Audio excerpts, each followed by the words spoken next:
the World Health Organization, a big globalist structure, always seeking more power for itself. Not the kind of organization, of course, that I will naturally be inclined to support, and who did a pretty rotten job in many ways during the pandemic, and we'll go into that in a moment in some detail. But they have a grand World Assembly beginning on the 22nd of May, and one of the things on the table is a pandemic accord. Every country in the world has been invited.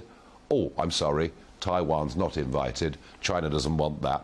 But pretty much every other country in the world will be there in the room and asked to sign a pandemic accord. It won't actually be a treaty, because that would need two-thirds majority in the American Senate, and they'd never get it, and China doesn't sign international treaties. But it will be an accord. And within that accord will be some provisions that are perfectly sensible for us to share data about viruses, about effective treatments. But in there is a provision that says that the WHO could instruct governments to put in place national lockdowns. Now, that on the face of it looks like a completely unacceptable loss of sovereignty. Whether, without it being a treaty, they really have the power to impose this upon us or not, I think is open to question. But it's perhaps time we learned a little bit more about the World Health Organization and its pretty serious failings. At least that's my view. And I think Professor Angus Dalgleish, and you're Professor, of course, of Oncology at St George's Hospital Medical School, you have been in this country, I think, from early on in the pandemic, one of the biggest critics of the World Health Organization. Absolutely. Well, first of all, the World Health Organization should have been able to have stopped and shut down this event that occurred, and they went along with the Chinese narrative. They should have instigated procedures that would completely have prevented this coming to the West, but they didn't, because Tedros Ghebreyesus was under basically the thumb of the CCP, the China, and he was instructed not to do things, to look the other way while they got on and dealt with it, and that was catastrophic. So we had the situation where there was all the lockdown going in China, and yet the international flights from Wuhan were continuing, many flights a day, spreading it all over the world. No, it was an absolute disgrace. And you say that the boss is under the thumb of the Chinese Communist Party. Yes. I mean, why do you say that? I say that because when it became for it to be elected a new head of the WHO, it goes back that China were very annoyed that with SARS-1 got out, and that became the first little pandemic, which is much easier controlled. They were really furious that they'd been criticised over the handling of it. So they wanted to make sure that in future they could control the leader. So this Tedros fellow, he came from Ethiopia. He's not a doctor. He was put forward and massive rallying around by China, put our man in place. Well, he goes into place, he really doesn't know what he's doing. He's not a doctor. He's not a doctor. He's been told what to do by the CCP. It's an absolute disaster because he was unable to do what people have been trained. Put it this way, one of the reasons they've been very complacent in this country about the infection coming over here was Jeremy Hunt was assured by Sally Davis that her friends in the WHO had assured her that should such an event occur in China, and it was inevitable. I mean, from SARS-1 there has been 6 major leaks of viruses out of these so-called high security laboratories. It's inevitable it occurs, and it makes me really wonder why on earth they thought that this couldn't be the source of it, that it leaked from a laboratory. But she assured them that her friends in the WHO would never ever allow it to come over. Yes, but those friends were before this Tedros there, who was put there as what some people say is a useful idiot. Angus, they're strong words. They're strong words. You clearly feel them with great passion. I do. But now he wants more power. Now he wants a global pandemic accord. Yes. Well, that means that they'd have the power. Or would they really have the power to impose national lockdowns? I would be terrified if they had the power to do that. But remember, China led the way, really, with this lockdown. And so Tedros would take it on and everybody followed suit. China's got first-hand experience. It knows what it's doing. We must all go for the lockdown. There was only one man, and he's my hero, and that's Anders Tegnell, the health man from Sweden, who got it absolutely right, and I was 100% behind him. And now Sweden there's a far lower death rate. Well, there is a chap called Ron DeSantis, who's the governor of Florida, who I think, you know, and if you compare Florida's death rates with California's and what happened with the economies, you can see that DeSantis taking a much easier, softer approach was right. I totally agree. In fact, the harder the lockdown, the bigger the deaths. It's actually when you stand back and look at Extraordinary.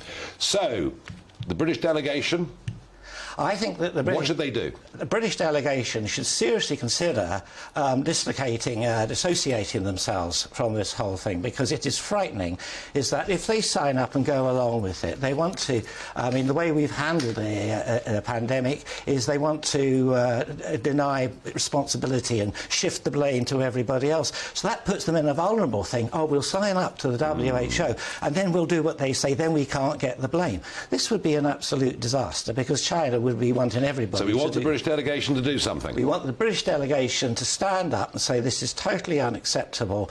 You messed up in a big time. We've got a pandemic which should never ever occurred, and I think that there obvious has to be some reparations with regards to culpability. Let's see what they do, Angus. Thank you for coming on, giving us your thoughts on this, and we're going to continue to follow this story through the next couple of weeks as the WHO deliberates, and we'll see in particular how the British delegation behaves.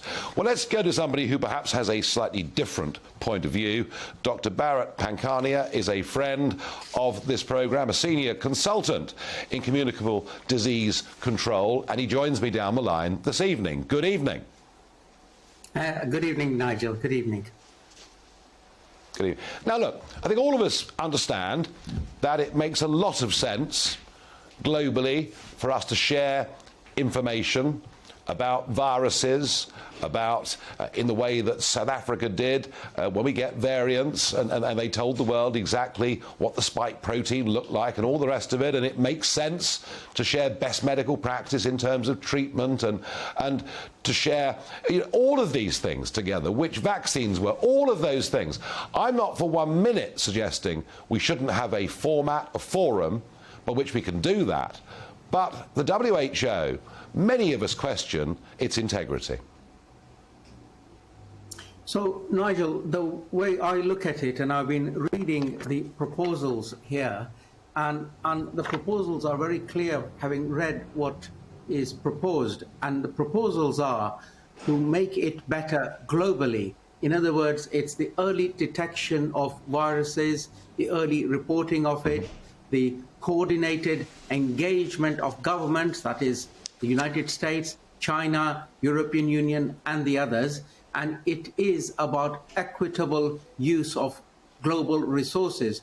They do not talk about taking over the management of the pandemic in the United Kingdom, for example, and in any case, that would be impossible.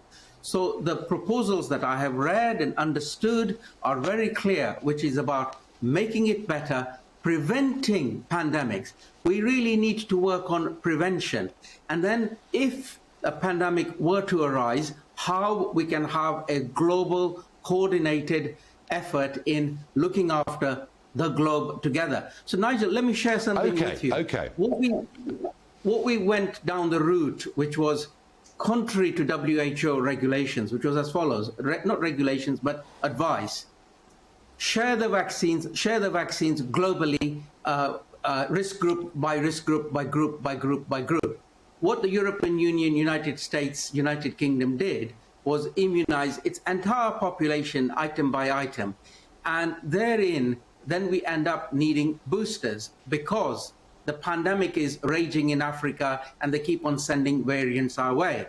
Whereas if we had suppressed infections in our home country and elsewhere, we may not have had as many variants and we would be in a better place today. Bharat, that may be true. That may be true. But at the end of the day, sovereign countries make sovereign decisions for their people, and in many cases they're directly accountable to their electorates. I mean, here's the point. I'm with you on a forum for cooperation. Of course I am. But written in the proposals is this idea that if a pandemic occurs, or if the WHO declare a pandemic to be, that they can tell member countries, nation states, to impose lockdowns. Is that not unacceptable in a democratic modern world? And Nigel, my reading of it is, I don't see it, right? So I do not think the WHO can tell member states, sovereign nations, how to handle their outbreak. But it is really important that nations of the world work together on all aspects of infection control and management. I do not see anywhere where the WHO would say to the United Kingdom, you will have a lockdown. I don't see it. It wouldn't work. We will manage our own outbreaks with our own agencies. Well, I hope so.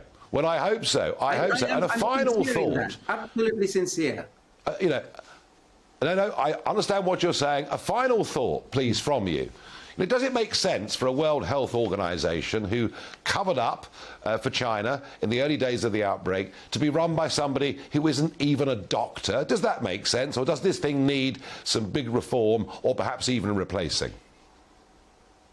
We need a lot of reform. We need to support the WHO because that's all we have. The trouble is the way the funding goes, China, United States, United Kingdom, European Union, that funding makes the WHO walk on eggshells. On the subject of whether the Director General of the WHO is a doctor or not is irrelevant. What is relevant is, does he possess the right skills? And of course he does, very much so. Look at another example. We have United Kingdom Health Security Agency. I am a medical doctor, consultant, communicable disease control.